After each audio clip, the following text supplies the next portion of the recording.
So இந்த சம்மை நீங்கள் என்ன பண்ணுறீங்கன்னா, ஃபஸ்ட்டு நான் டீச் பண்ணுறேன். அதுக்கப்புறம் இந்த எக்ஸசைஸை நீங்கள் சால்வ் பண்ணணும். ஓகேவா? ரொம்ப நிதானமாக பண்ணுங்கள், கான்சன்ட்ரேட் பண்ணணும். ஓகேவா?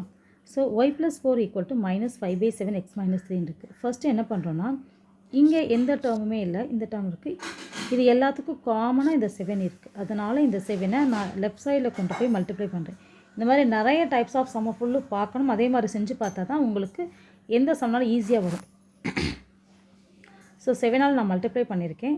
அதுக்கப்புறம் =-5 ஒன்றுமே இல்லை, ஜஸ்ட் இந்த 7ஐ ஈக்குவல்ட்டுக்கு இந்த பக்கம் நான் கொண்டு போயிருக்கேன். 7 ஆஃப் y + 4 - x - 3 இருக்குது.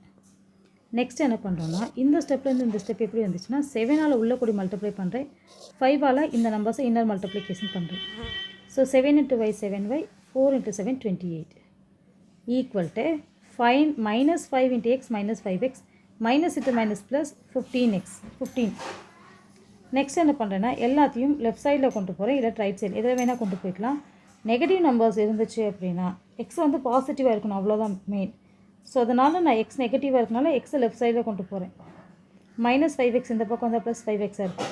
7yயும் 28ம் அங்கேயே தான் இருக்குது, அதனால் அது எந்த சைனும் சேஞ்ச் ஆகலை. 15 அதே போல் என்னவாக இருக்குன்னா ப்ளஸ்ஸாக இருக்குது, இந்த பக்கம் போகிறப்ப மைனஸாக மாறும்.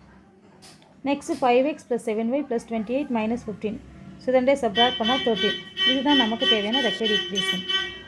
இப்போது இங்கே இருக்கிற சம்மை நீங்களாக சால்வ் பண்ணி இதுக்கான ஆன்சரை கமெண்ட் பண்ணுங்கள். தேங்க்யூ.